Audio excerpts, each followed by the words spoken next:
Ya, pagi ini kita melihat emas kembali bergerak di bawah 1800, bahkan tadi malam juga sempat tergelincir sampai zona 1797. Dan kalau misalkan Anda perhatikan, suggestion kami kali ini adalah melakukan sell, tapi kami ingatkan kembali, skenario di malam hari menjelang rilis data atau bahkan after rilis data bisa saja berubah. Jadi, jangan terlalu kaku dengan suggestion yang ada di pagi hari, karena Anda tetap harus melihat apa yang terjadi dengan market. Nah, lalu kemudian terkait dengan strategi untuk hari ini, terkait dengan NFP yang sangat dinantikan, dan ini akan sangat berpengaruh, bisa saja dibawa ke Jackson Hole Symposium di tanggal 25 sampai 27 Agustus mendatang. Dan ini terkait dengan kebijakan apakah mereka akan langsung mengumumkan taper apa tidak. Tapi yang jelas, menurut Waller, pejabat FOMC yang juga memiliki hak untuk voting, mengatakan bahwasanya perlu dilihat dari dua data non-farm payroll ke depan, artinya malam ini dan juga bulan depan. Dan ini menandakan kalaupun misalkan Jackson Hole nantinya akan mengumumkan, kemungkinan baru akan diumumkan secara resmi terkait dengan taper itu akan di pertemuan bulan September. Tapi pegangan saya tetap kepada pertemuan FOMC. Terkait dengan data non-farm payroll, saya rasa sangat wajar kalau kita ekspektasinya adalah ini sangat tinggi, akan sangat bagus, ya, karena dari beberapa data yang terkait dengan sektor tenaga kerja justru menunjukkan data yang sangat-sangat fantastis. Ya, dimulai dengan employment component dari ISM non-manufacturer itu meningkat dari 49,3 menjadi 53,8. Ini satu hal yang cukup bagus. Lalu kemudian dari ISM manufacturer juga komponen employment-nya berada dari 49,9 menjadi 52,9. Lalu kemudian juga weekly jobless claim yang ternyata berhasil mengalami penurunan sampai level sebelum pandemi. Wow, ini berarti catatan khusus bagi Fed di mana mereka menginginkan progres sebelum pandemi, itu yang diincar. Nah, yang menjadi masalahnya adalah satu-satunya data yang jelek adalah ADP employment yang mana dirilis hari Rabu kemarin sangat-sangat rendah dan jauh di bawah ekspektasi.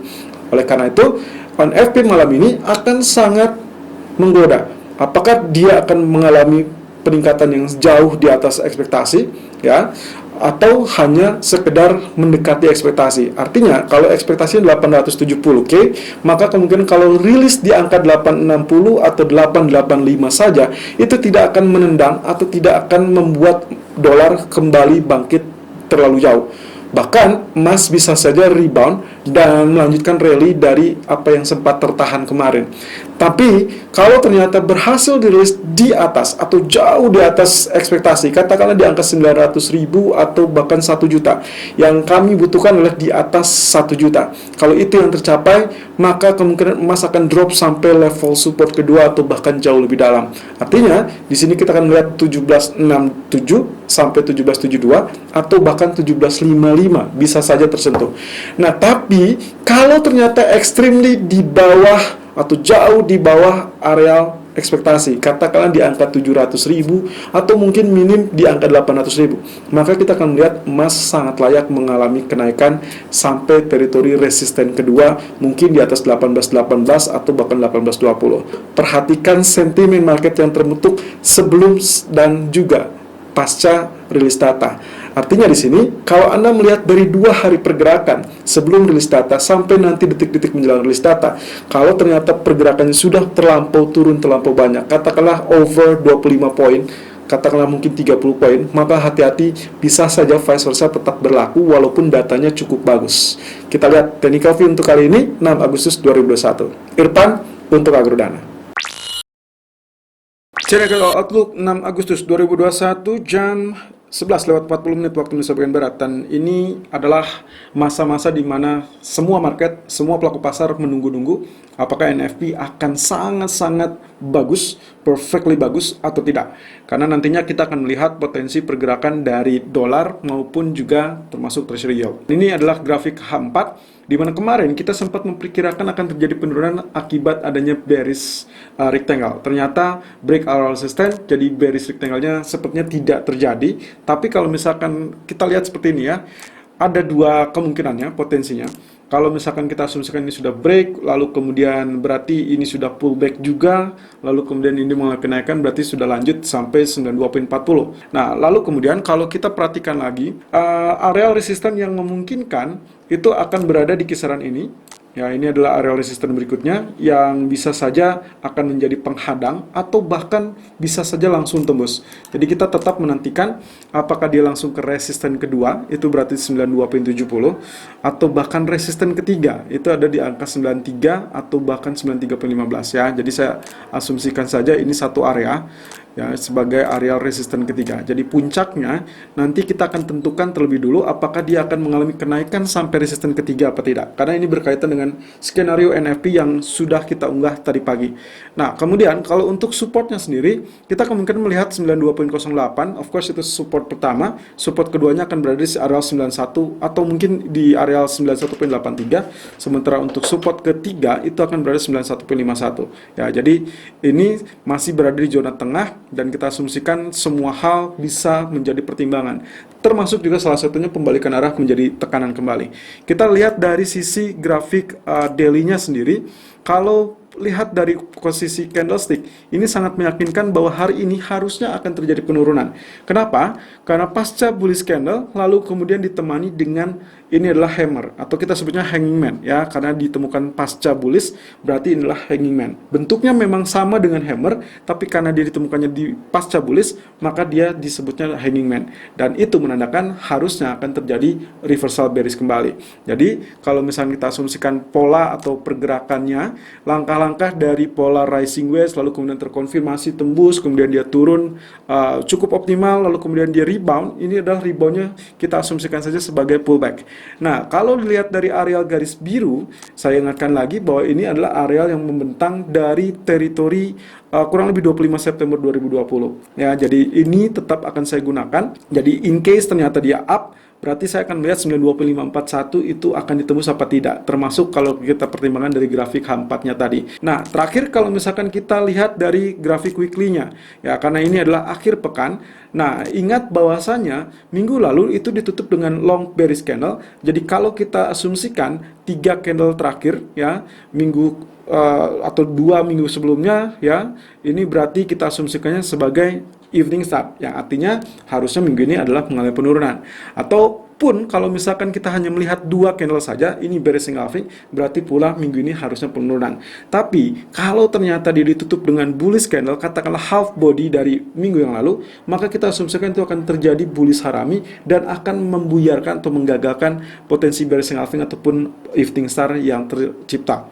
Di sisi lain, treasury yield hampir juga memiliki hal yang sama dengan potensi bearish candle di minggu yang lalu. Jadi ini harusnya indikasinya adalah penurunan kembali. Tapi karena memang market sedang menunggu NFP yang juga nantinya akan menjadi penggagas atau bahkan trigger untuk pertemuan Jackson Hole Symposium mendatang, maka kemungkinan potensinya cenderung sideways.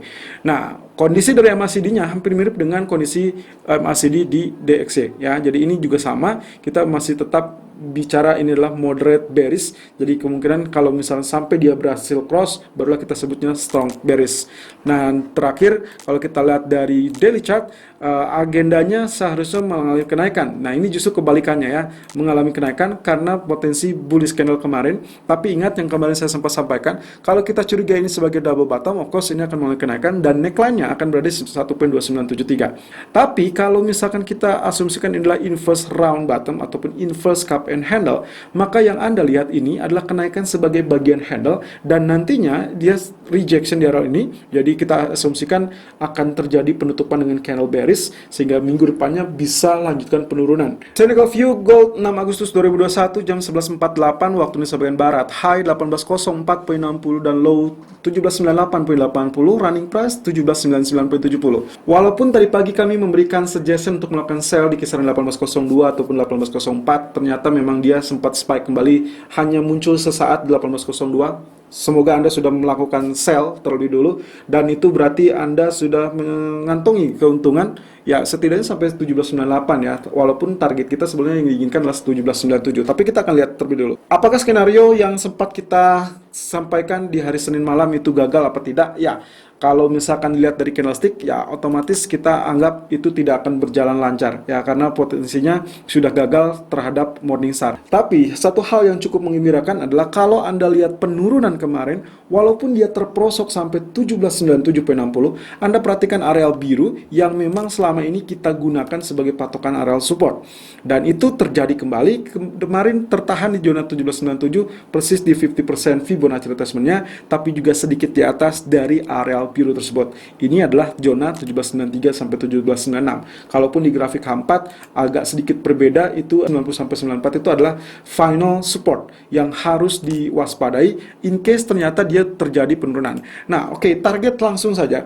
Kalau misalkan ternyata dia mengalami penurunan, ingat masih dengan pola double top, ya, neckline-nya akan berada di zona 1790. Artinya lagi 1790 akan menjadi areal final. Kalau itu sampai ditembus, maka target yang akan memungkinkan untuk terjadi penurunan adalah di kisaran 1768. Ini adalah area Fibonacci retracement 61,8% di grafik daily chart yang saya gunakan dari low 1677.70 sampai 1916.30. Dan kemungkinannya kalau kita perkirakan atau perhatikan lagi dari big trend, ya, walaupun ini sudah resistannya ditembus, tapi berkali-kali juga diuji. Nah, tinggal lihat pengujian kedua ini kira-kira dia akan kuat atau malah akan tembus. Kalau akan kuat, maka kemungkinan potensinya kita bisa mengadakan pantulan, dan itu berarti menandakan di bagian ini bagian bullishnya, ini bagian rectangle-nya, walaupun space-nya agak sedikit lebar, maka kemungkinan kita bisa mengharapkan bullish rectangle-nya. Tapi kalau kita lihat dari grafik H4, dikarenakan kemarin trendline kita ternyata berhasil tembus, lalu kemudian dia pullback sedikit sampai zona 1807 atau 1808 setidaknya.